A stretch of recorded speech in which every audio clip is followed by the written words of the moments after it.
चर्चा में चर्चा क्यों जरूरी है। चर्चा के माध्यम से हम एक सम्मान देते हैं, एक आभार प्रकट करते हैं।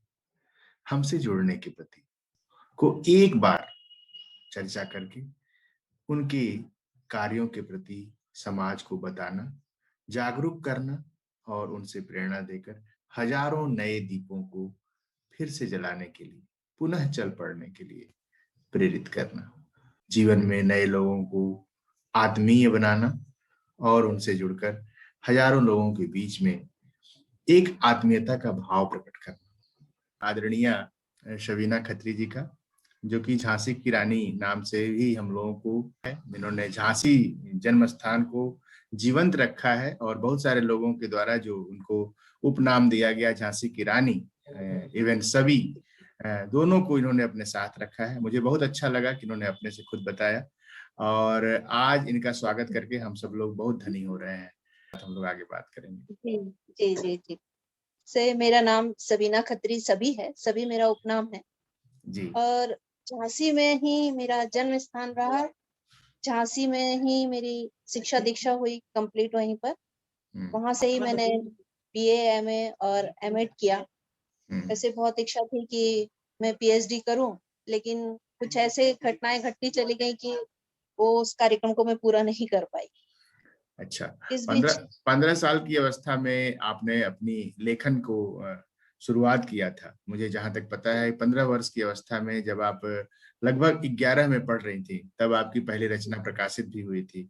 पहली रचना प्रकाशित होने का एक अलग ही अनुभव होता है, एक अलग ही आत्मविश्वास जगता है।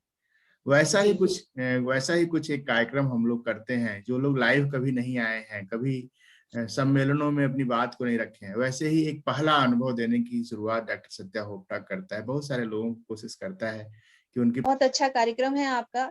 इससे क्या है, लिखना तो हर कोई जान जाता है, बहुत आसान है लिखना, लिख ही लेते हैं, कुछ ना कुछ लिखना हर कोई जानता है। लेकिन सामने आकर बोलना, अपनी अभिव्यक्ति को बहुत खुले मन से प्रदर्शित कर पाना आसान नहीं। वो जो आप कर रहे हैं वो बहुत ही अच्छा कार्य है और इसके माध्यम से जो लोग अभी तक छुपे हुए राइटर हैं वो सामने आए। छुपी हुई प्रतिभा को पटल देना और उनको एक आत्मविश्वास से भर देना कि नहीं, आप जिस चीज के लिए बने हो वो आप कर सकते हो और आप और अच्छे से कर सकते हो, इसको और अच्छे से करिए। मुक्तक, पहली रचना, पहली गजल जो आप चुनी हो आज के कार्यक्रम के लिए, उसको सुनाएं, फिर हम लोग आगे चर्चा करेंगे। चर्चा बहुत होनी है, बहुत सारी चर्चा होनी है। पहले कुछ लोगों को सुना दें। वैसे तो मैंने बहुत सारी गजलें लिखी हैं और बहुत सारी सुनाई भी हैं, लेकिन एक गजल ऐसी है मेरी जो कि मैं कहीं पर भी जाऊं तो मेरे मित्र मेरे से जरूर सुनते हैं, जरूर बोलते हैं कि उसको जरूर सुनाइए। और मैं श्रृंगार रस पर ही ज्यादा लिखती हूँ। बिल्कुल। मेरी पहली कविता थी जो कि मैंने स्टेज पर पढ़ी थी, वो थी, परेशान हो गए हैं, परेशान हो गए हैं हम अपना घर बदल बदल कर। परेशान हो गए हैं हम अपना घर बदल बदल कर, और वो भी रोज आते हैं राहें बदल बदल। और वो भी रोज आते हैं राहें बदल बदल। कभी गुलाबों के फूल हैं तो कभी खत है उनका, कभी गुलाबों के फूल हैं तो कभी खत है उनका। बेली चमेली रजनीगंधा, बेला चमेली रजनीगंधा फूल भी हैं बदल बदल कर।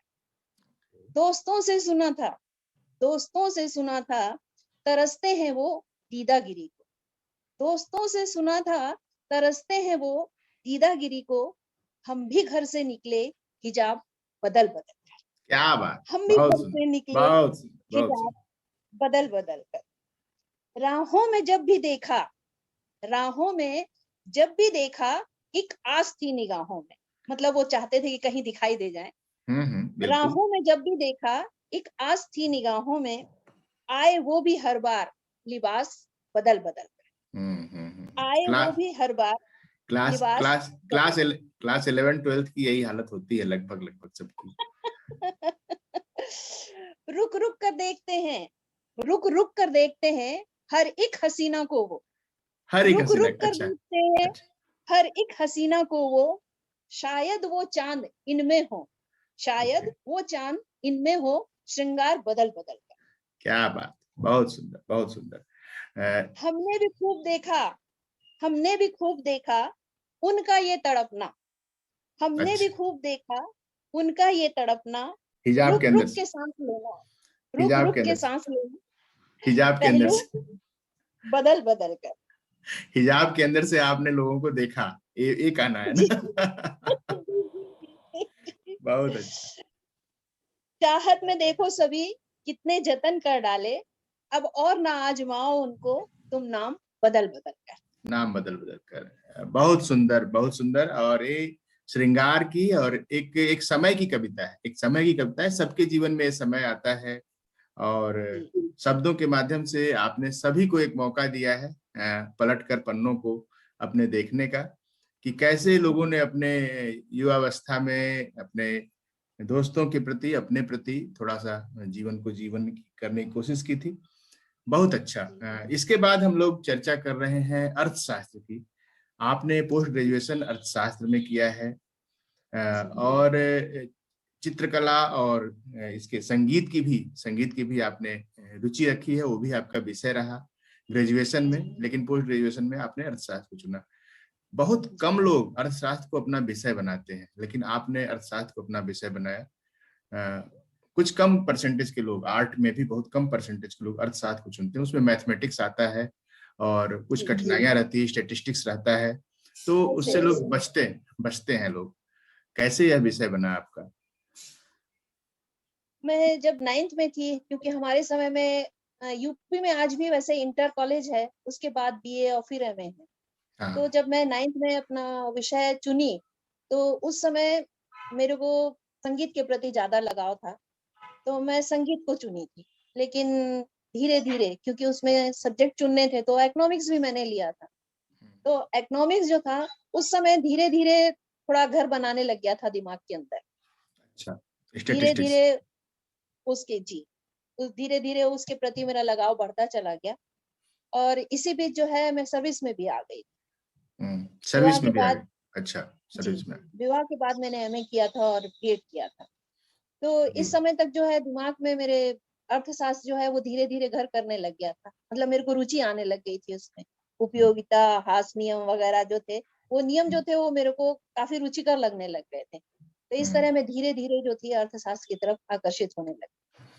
और हाँ, संगीत के प्रति थोड़ा-सा लगाव इसलिए भी कम हुआ कि परिवार था, और हर परिवार की परिस्थितियाँ अपनी अलग-अलग होती हैं। उतना प्रयास के लिए ना तो मैं समय दे पा रही थी, ना ही उसको उतनी तरह से मेंटेन कर पा रही थी।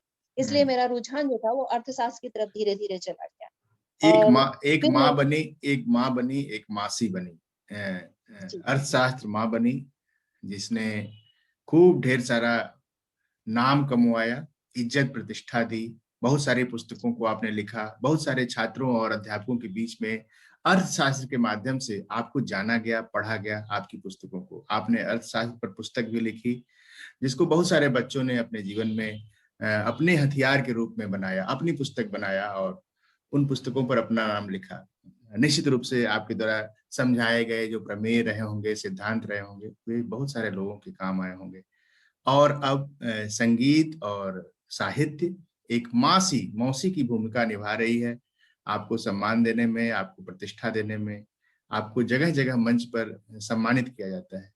ऐसी ही प्रतिभाएं सभी व्यक्तियों के पास होती हैं। बहुत सारे लोग अपने को छुपा कर रखते हैं, अपने को व्यक्त नहीं करते। हम चाहते हैं कि आपके माध्यम से बहुत सारे लोगों को प्रेरणा मिले, अपने दूसरे भाग पर भी ध्यान दें।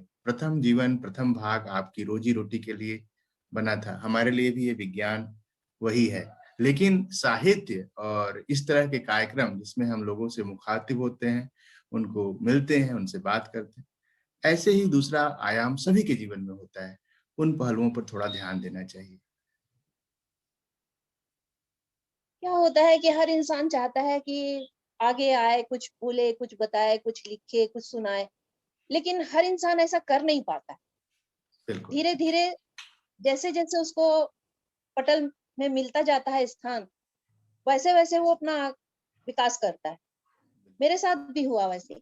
अच्छा। काफ़ी लंबे समय तक जो है मैं घर में ही लिखती रही, पुस्तकें लिखती रही, कई प्रश्न बैंक भी बनाए गए, कई किताबें भी लिखी गईं, कई साझा संकलन भी मेरे बने, जी। और अभी भी 3-4 जो हैं वो प्रकाशित होने के लिए हैं अभी।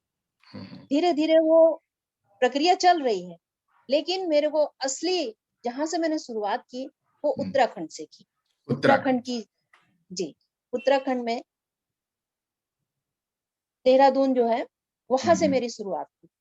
अच्छा, वहां बताइए, पर बताइए उस घटना के बारे में बताइए जहां से आपने अपनी शुरुआत पाई। साझा संकलन पहला जो मेरा छपा, जागृति, जागरूक। जिया जी हैं जिन्होंने कि मेरे को पहली बार वो प्रसिद्ध किया कि भाई आप आइए और आकर अपने जो साझा संकलन है उसका विमोचन करवाइए, आइए यहाँ पर कुछ पढ़िए, तो आपकी भी मेहनत जो है वो सफल होगी और 4 लोग भी आपको पहचानेंगे। तब मैं वहां पर गई, देहरादून गई, देहरादून जाकर उनसे मिली भी, मिलकर भी बहुत अच्छा लगा। उसी तरह मेरे जैसे वहां मेरे को कई लोग मिले, और साथ ही साथ जो किताब का विमोचन हुआ, फिर जो मैंने अपना काव्य पाठ किया, जो मेरे को वहां प्रशंसा मिली, उससे मेरा मन भी जो है प्रफुल्लित हुआ, और मेरे जो अंदर झिझक छुपी हुई थी वो भी थोड़ी सी बाहर आई। बस इस इसी तरह लाइन धीरे धीरे। बस इसी लाइन को मैं पकड़ना चाह रहा हूं अपने व्यूवर्स के लिए। जब हमें प्रशंसा मिली तब मेरा कॉन्फिडेंस बढ़ा और मैंने अपने ऊपर ज्यादा काम करने की जरूरत समझी। हर व्यक्ति पहली प्रशंसा पाता है एक अपनी पहले कदम पर, लेकिन जो प्रशंसा होती है उसे दूसरा, तीसरा, चौथा और अच्छा वैल्यू एडिशन के लिए प्रेरित करता है। तो जब हम बात करते हैं इस तरह की प्रतिभाओं से, तो उनके जीवन में जो घटनाक्रम घटित हुआ है उसके माध्यम से आप सभी लोगों को आपकी अपनी शुरुआत करने और हमारी तरफ से प्रशंसाएं जो मिलती हैं उसको और ऐड ऑन करने के लिए प्रेरित करते हैं। हाँ, आप बताएं, बताएं। तो उसके बाद फिर दूसरा भी छपा, इसके बाद फिर तीसरा भोपाल से छपा, फिर दिल्ली से छपा। इस तरह मतलब धीरे धीरे धीरे धीरे 7-8 सतत अभी चीजें तक चल मेरे रही हैं। साझा संकलन जो है आ चुके हैं। बहुत और अब सुंदर। मैं अपने खुद की पूरी एक किताब छपाने की तैयारी में हूँ। क्या बात। तुरंत काफी काम कर चुकी हूँ उस पर मैं।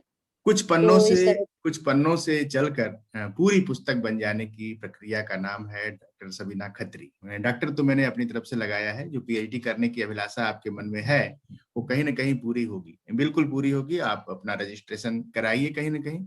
और पीएचडी के लिए हमको लगता है कि आयु की कोई सीमा नहीं है। विषय आपका अर्थशास्त्र ही रहेगा हमको लगता है, जिससे कि पोस्ट ग्रेजुएशन के बाद पीएचडी में सेम सब्जेक्ट मिल जाए। अच्छा रहेगा कि आप डॉक्टर सबीना खत्री बन जाएंगे 2022। शायद ऐसा हो सके। बिल्कुल, बिल्कुल। अच्छा, तो हम लोग काव्य की तरफ आगे बढ़ते हैं। अभी के लिए जो दूसरी रचना आपने चुनी है उसको सुनाएं, जी। जिससे कि लोगों का थोड़ा मनोरंजन हो। कार्यक्रम होलिकोत्सव का है। होली पर बहुत सारी चीजें हम लोग सुनेंगे अभी एकल काव्य पाठ के माध्यम से। अभी उसमें से कोई एक सुनाइए। अभी मैंने खैर होली पर तो नहीं लिख पाई हूँ मैं अभी, हम्म, क्योंकि वहां से आने के बाद में थोड़ा एकदम बिजी हो गई थी। तो मैं आपको अपनी एक छोटी सी गजल और सुनाती हूँ। बिल्कुल, स्वागत है। अब जमाने में, अब जमाने में खबर हमारी झूठी फैलाई जा रही। अच्छा, अब जमाने में खबर हमारी झूठी फैलाई जा रही है। क्यों बार बार कसम हमसे ही खिलाई जा रही। अच्छा। क्यों बार बार कसम हमसे ही झूठी खिलाई जा रही। यूं तो किस्से गढ़ने में जमाने के लोग हैं माहिर। यूं तो किस्से गढ़ने में जमाने के लोग हैं माहिर। नई कहानी एक और फिर बनाई जा नई रही, कहानी नई एक और कहानी फिर बनाई जा रही है। बहुत सुंदर। फिर बनाई जा रही। आंधियों ने भी फिर ताव दिखाया है। आंधियों आंधियों ने ने भी, आंधियों ने भी आंधियों ने भी फिर ताव आंधियों ने भी दिखाया फिर है। ताव दिखाया है। बहुत आया सुंदर। है गरीब ये पर। ये झांसी वाली रानी वाली है। बिल्कुल, बिल्कुल। आंधियों ने भी फिर ताव दिखाया है गरीब पर। जर्जर मकान की धज्जियां फिर उड़ाई जा रही। जर्जर मकान की धज्जियां जर्जर फिर उठाई मकान जा की रही। धज्जियां फिर फिर उड़ाई जा उठाई जा रही। रही। बहुत सुंदर। बदले हैं तेवर, फिर देखो लोगों के इस तरह। बदले बदले हैं हैं तेवर, तेवर, बदले हैं तेवर, बदले बदले हैं हैं तेवर। तेवर, फिर देखो फिर देखो। लोगों के इस तरह। करने को तमाम मुझे जमात बुलाई जा रही। करने को तमाम करने को तमाम मुझे मुझे जमात बुलाई मुझे जा रही। बहुत जमात बुलाई सुंदर। जा रही। क्या बात है। क्या बात है, क्या है एनर्जी शोर है। बरपा, बहुत बहुत सुंदर एनर्जी है इस गजल में। है बहुत। शोर बरपा मेरे नाम का सभी हर तरफ। है शोर बरपा है शोर बरपा, है शोर बरपा मेरे मेरे नाम का, नाम का, हर तरफ, कभी हर हर तरफ। तरफ किस कदर बढ़ चढ़कर खबर ये सुनाई जा रही, किस तरह बढ़ किस चढ़ कर, तरह बढ़ बढ़ चढ़ चढ़कर कर यह ये खबर खबर सुनाई। सुनाई जा रही। इस बहुत तरह सुंदर, कई ऐसे। बहुत सुंदर। ये गजल खींच रही है, खींच रही है, हमें प्रेरणा दे रही है, लोगों को बता रही है कि यदि ज्यादा प्रचार हो आपका तो अपने कदम की ओर जरूर देखते रहना। ये अफवाह है कि मैं बहुत चर्चित हूँ, मैं बहुत काबिल हूँ, एक गरीब हूँ भाई, एक गरीब हूँ, धीरे धीरे चल रहा हूँ, मेरी झोपड़ी पर किसी की नजर न लगे, हमारे गेस्ट और हमारे लोग खूब इत्मीनान से एंजॉय करें, और झूठी तारीफ में कहीं उड़ न जाए मेरा मकान। ऐसा कुछ मैं समझ पा रहा हूँ इससे। बहुत जी सुंदर, जी बहुत जी सुंदर। जी। Thank you. अब हम लोग आगे जो व्यूअर्स हमारे साथ होते हैं उनको सम्मानित करते हैं। हमारे साथ जितने भी लोग जुड़ते हैं उनको हम लोग चाहते हैं कि वो बार बार हमें देखें, हमसे सीखें और हमारे इस कार्यक्रम को और दूसरे लेवल तक, दूसरे लोगों तक पहुंचाएं।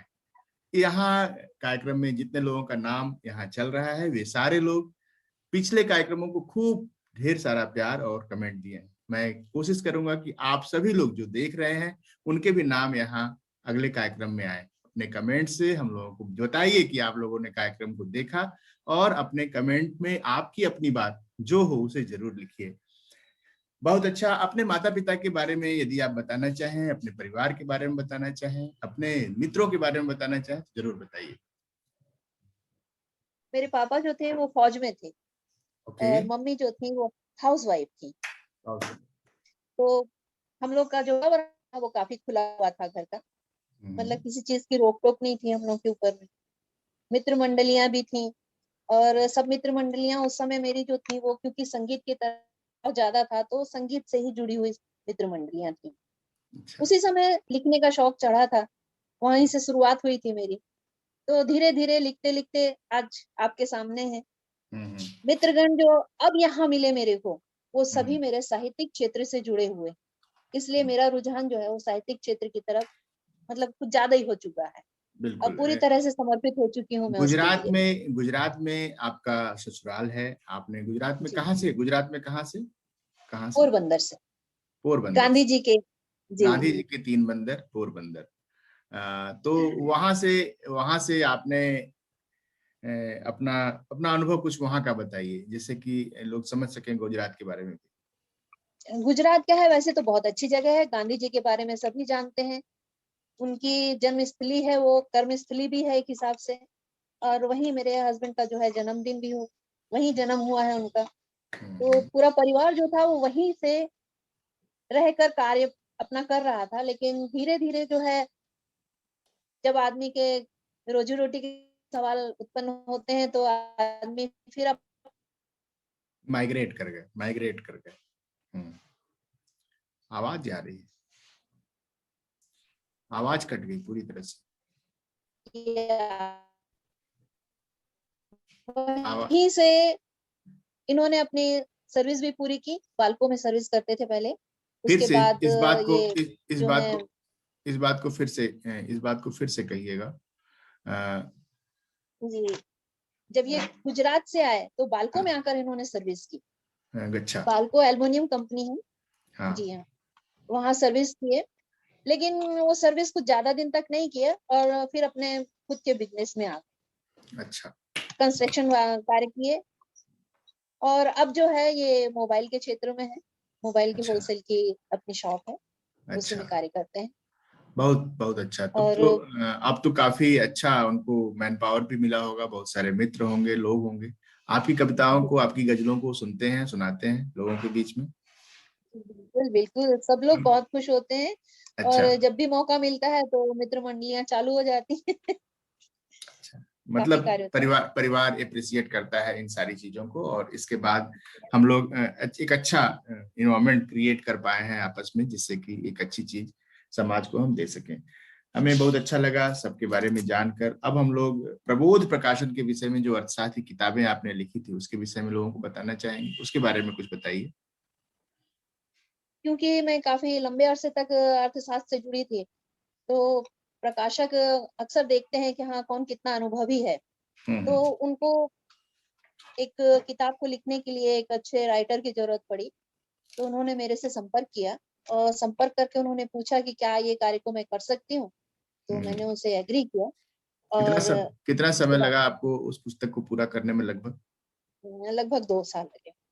2 साल आपने कंसिस्टेंटली उस पर काम किया और एक अच्छी पुस्तक जो है मिली। जी अ, तो ये अभी इंटर कॉलेज में हर जगह चल रही है, यहाँ हाँ, छत्तीसगढ़ में? यहाँ छत्तीसगढ़ में चल रही है, प्रबोध प्रकाशन में है अच्छा। और 11th और 12th दोनों की इकोनॉमिक्स की बुक है। अच्छा, तो इसका रॉयल्टी आपको मिलता है कुछ? अब अभी नहीं, उन्होंने तो रॉयल्टी के लिए पहले ही बात कर ली थी कि इसकी रॉयल्टी हम लोग नहीं दे पाएंगे, जो भी उन्हें अच्छा। देना था उन्होंने एक ही बार में हमको दे अच्छा, जो कुछ भी देना था उन्होंने एक बार में दे दिया और उस प्रोजेक्ट दी। को पूरी तरह से आपने करने के बाद उनको सौंप दिया और वो उसको चला रहे हैं। बहुत अच्छा। इस तरह का हम लोग को करना चाहिए, कुछ कुछ जो कर सकते हैं जिससे कि हम इकोनॉमिकली मजबूत हो सकें। हम भी कोई प्रोग्राम करते हैं और कोशिश करते हैं कि वह बहुत सारे लोगों तक जाए। क्योंकि हम 10 लोगों के बीच में काम करते हैं तो हमें 1000 लोगों के बीच में जाना है, 1000 लोगों में काम करते हैं तो 5000 लोगों के बीच में जाना है। इसलिए हमेशा ही किसी भी काम को मोनेटाइज करने के लिए कोशिश करनी चाहिए कि कैसे उसमें से हम रेवेन्यू जनरेट कर सकें और बहुत सारे लोगों तक अपना कंटेंट पहुंचा सकें। बहुत अच्छा लगा कि आपने अपनी प्रतिभा को एक विस्तार दिया, इकोनॉमिकली भी मजबूत की, अपने परिवार को, अपने लिए और अपने अपनी क्षमता के लिए और अपने परिवार के लिए भी कुछ आपने अपने पढ़ाई से, अपने साहित्य से कुछ कमाया।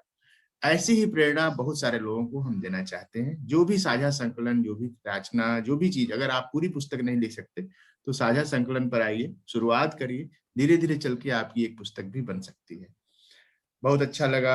आप जब प्रबोध प्रकाशन के लिए काम की उसके बाद फिर आपने मुड़ कर नहीं देखा। ये एक कहीं स्टेटमेंट मैंने पढ़ा था।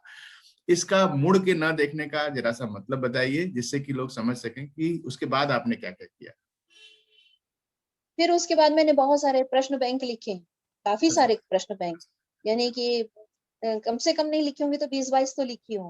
ओके। इतने सारे प्रश्न बैंक लिखे पूरी पूरी और पुस्तक, पूरी पुस्तक, पूरी पुस्तक। पूरी पुस्तक, जी अच्छा। पूरी अच्छा। पुस्तक लिखी। अब अच्छा। ये है कि रिटायर होने के बाद में फिर उस काम से मतलब वो तो चाहते हैं कि जो रेगुलर हो वहां पर तो वही हमको काम दें, तो अब उतना काम नहीं है मेरे पास में जैसे कितना पहले थक था। थकने वाला काम है, थकने वाला काम है हाँ क्योंकि बहुत बहुत थकना। मजबूत काम है। और जी मन में अब साहित्य के प्रति रुचि आ चुकी है, इसलिए अब इधर चल पड़ी हैं तो इधर काम हो रहा हाँ, है। मैं इधर चल कर और जी बच्चों से हटकर थोड़ा बड़ों के बीच में आप आ गई हैं। जी बच्चों के लिए भी काम हम लोग कर रहे हैं। हम लोग चाह रहे हैं कि बच्चों को स्टेज फियर के लिए हम लोग बाहर निकालें और अर्थशास्त्र के कुछ सूत्र भी जो आप आसानी से समझा सकती हैं वीडियो फॉर्म में, 1-2 मिनट 3 मिनट के वीडियो में, उसको छोटा छोटा कंटेंट अगर मीट प्रोग्राम में आप डालेंगी तो हम चाहेंगे कि आपके माध्यम से बहुत सारे बच्चे बहुत सहजता से अर्थशास्त्र को अपना विषय बना ले। पहले तो अर्थशास्त्र चाणक्य ही लिखे थे, कौटिल्य जी चाणक्य। हम चाहते जी हैं कि आपकी पहचान हमारे मीट कार्यक्रम में कौटिल्य के रूप में हो। जरूर जाना चाहेंगे भाई, बिल्कुल। जैसे कि हम जानते हैं उपयोगिता, मेन अर्थशास्त्र की शुरुआत जो है वहीं से हुई। बिल्कुल। तो उपयोगिता एक ऐसा विषय है जो कि हर उपयोगी। इंसान से जुड़ा हुआ है, हर इंसान हम्म। कैसे भी करे वो इससे छूट नहीं सकता। हम्म। तो उपयोगिता जो है वो हमको हर कार्य को करने के लिए बाध्य करती है। जी। उपयोगिता के माध्यम से हम हर कार्य को करते हैं। तो उपयोगिता हमारी कितनी होनी चाहिए, कैसी होनी चाहिए, ये हमारे जो अंदर इच्छा है उससे प्रबलता के आधार पर हमारे सामने आती है। जैसे कि उपयोगिता, अभी मैं गर्मी का आवश्यकता, आवश्यकता उपयोगिता हम लोगों की इच्छा आवश्यकता शक्ति और को उपयोगिता बढ़ाती है, हमारी इच्छा शक्ति को बढ़ाती है। बढ़ाती बढ़ाती है। हाँ, जी, तो बताइए। अब जैसे कि अभी गर्मी आ रही है, गर्मी में हमारी उपयोगिता बढ़ जाएगी किसमें? लिक्विड में बढ़ जाएगी, यानी कि बिल्कुल। पानी। पानी हम्म। हमारी प्राथमिकता हो जाएगी, हम कितना ज्यादा पानी पी सकते हैं। अब ये उपयोगिता आपको बताएगी कि आप पानी घर में पी रहे हैं तो कितने का पी रहे हैं, और हम्म। अगर आप वही पानी बाहर पी रहे हैं तो कितने का पी रहे हैं। तो देखिए अभी आपको भी आवश्यकता पड़ गई। याद आ गया एकदम से। तो उपयोगिता के आधार पर हम खर्च भी करते हैं। भाई हम जब घर से निकलते हैं तो एक बोतल पानी लेके निकलते हैं। अगर मान लीजिए हमको रास्ते में जरूरत पड़ी तो हमको 20-25 रुपए पानी में खर्च करने पड़ जाएंगे। बिल्कुल बिल्कुल। तो हमारी उपयोगिता के आधार पर जो है हम पानी घर पर से लेके चलते हैं ताकि हम उसको बचा सकें। ये हमारी अर्थशास्त्र की एक नीति है कि हाँ भाई, नीति। हम अपनी बचत कितनी कैसे कैसे कर सकते हैं और अपनी उपयोगिता का जो प्रतिफल है वो कितना प्राप्त कर सकते हैं। तो इसके आधार पर क्या करते हैं हम, उतनी ही अपनी उपयोगिता के आधार पर अपना काम करते हैं। खाना है, खाना खाते हैं, अब खाने में हर इंसान की अपनी अपनी रुचि होती है। आप बोलेंगे कि टिंडा बना दिए, अब मेरी उपयोगिता टिंडे में नहीं है, मेरी उपयोगिता जो है वो भाजी में है। तो भाजी जो है मेरे को ज्यादा उपयोगी लगेगी बजाय टिंडे के। भाजी सस्ती है और टिंडा महंगा है, लेकिन उसके अलावा आप देखेंगे तो मेरी उपयोगिता भाजी में आ रही है, तो मेरे को भाजी से उपयोगिता ज्यादा मिल रही, तो मैं भाजी को प्राथमिकता दूंगी। सस्ती भी है और मेरे को उपयोगिता भी ज्यादा मिल रही है। बिल्कुल। तो इस आधार पर जो है वो अर्थशास्त्र का नियम जो है हमको अपने जीवन में कई जगह पर देखने को मिलता है, और हम कई जगह पर जो है उसको उतारते भी, देखते भी हैं कि हाँ हमारी उपयोगिता किस में ज्यादा छुपी हुई है। हम उस आधार पर उस चीज का चयन करते हैं कि हाँ भाई हमको क्या चीज लेनी चाहिए, क्या चीज हम लेंगे तो हमको कितना पैसा लगाना पड़ेगा, और उस पैसे के आधार पर हम उपयोगिता कितनी अधिक प्राप्त कर पाए, ज्यादा से ज्यादा प्राप्त कर पाए। हम लोग कितना सुंदर तरीके से अपनी उपयोगिता को मिनिमाइज करके, अगर हम अपने अपने फोकस करें कि हमें कल क्या जरूरी है, कल क्या जरूरी है, 2 साल बाद क्या जरूरी है, 5 साल बाद क्या जरूरी है, अगर आज लिखना शुरू कर दें, अपने 24 आवर्स को आज इन्वेस्ट कर दें कि हम इसमें से 8 घंटे अगले 5 साल के लिए या कंटेंट डेवलप कर रहे हैं, अगले 5 साल बाद इसकी जो वैल्यू रहेगी वो ऐसी हो जाएगी। मान लीजिए ये जो हम लोग टॉक कर रहे हैं आज 12 मार्च है, आज हम लोग इसको रिकॉर्ड कर रहे हैं, आज से 5 साल बाद 5,000 लोगों के द्वारा यह देखा जाएगा, और 5,000 लोग आपको 5 साल बाद किसी और चीज के लिए जानेंगे। फिर आप एक साथ बैठेंगी, कहेंगे कि देखिए मैंने वो चीज वहां डेवलप की थी, मेरी किताबों के बारे में चर्चा हुई थी, मेरी चीजों के बारे में इसके बाद मुझे इतना सारा काम किया, फिर उसके बाद मैंने इतना सारा ऐड कर दिया। ये है विजुअलाइजेशन। आपने उपयोगिता का जो सिद्धांत बताया है वो सभी की छोटी छोटी चीजों में है। हमारे साथ जो बैठते हैं वे अपने को एक बार देखते हैं, एक इंट्रोस्पेक्शन भी होता है, हम कहाँ थे, कहाँ से चले, फिर आगे क्या विजुलाइज कर रहे हैं, तीनों को एक सेगमेंट देता है एक कार्यक्रम।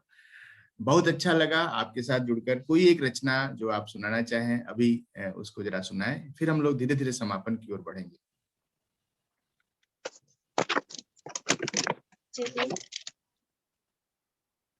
ये एक छोटी सी रचना है, उसे मैं बताती हूँ आपको, सुनाती हूँ।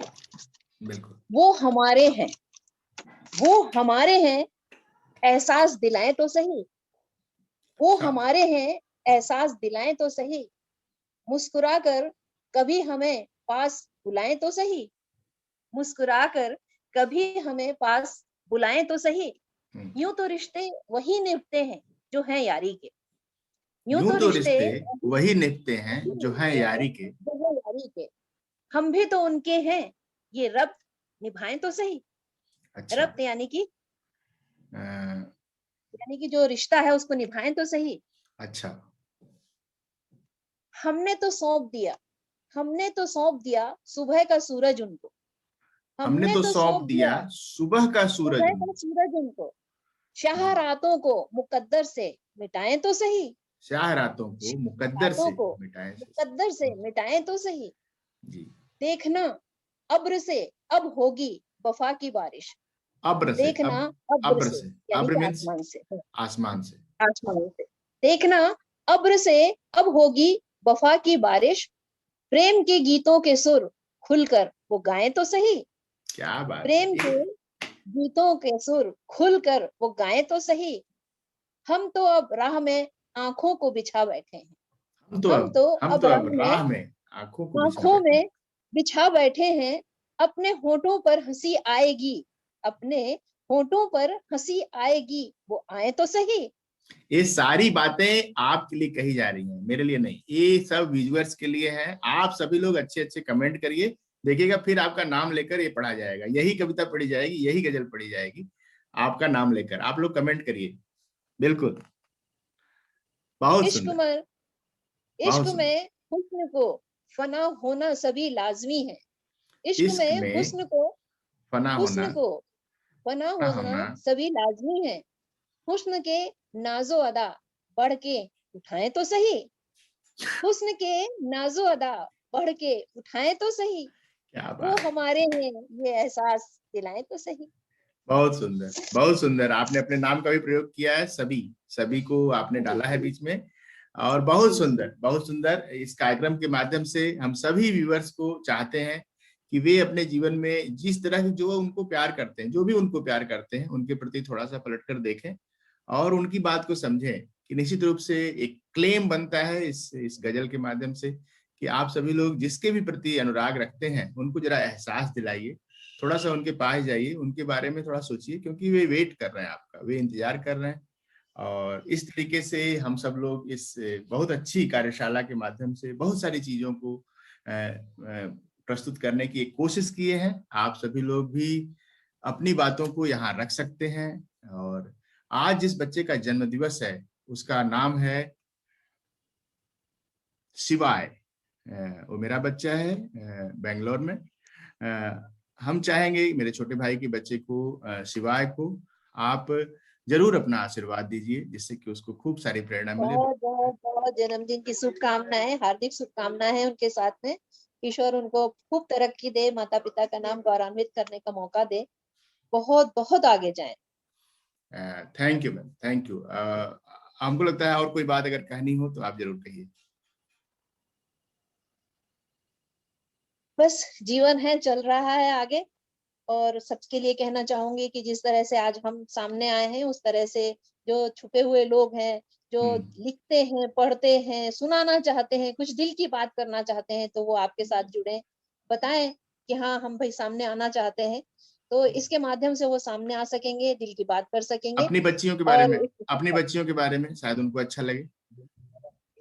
मेरी 2 बच्चियाँ हैं हुँ, और दोनों ही हाउसवाइफ हैं, वो दोनों ही, दोनों हुँ, के 2-2 बच्चे हैं। बड़ी हाँ, बेटी के 2 बेटे हैं जो कि एक अमेज़न में है, एक और सॉफ्टवेयर हार्डवेयर दोनों इंजीनियर हैं, दोनों सर्विस में हैं और छोटी वाली जो है वो भोपाल में रहती है, अच्छा। उसके भी 2 बच्चे हैं और अभी छोटे हैं वो बच्चे, वो भी हाउसवाइफ है। सब अ, अच्छे हैं सब।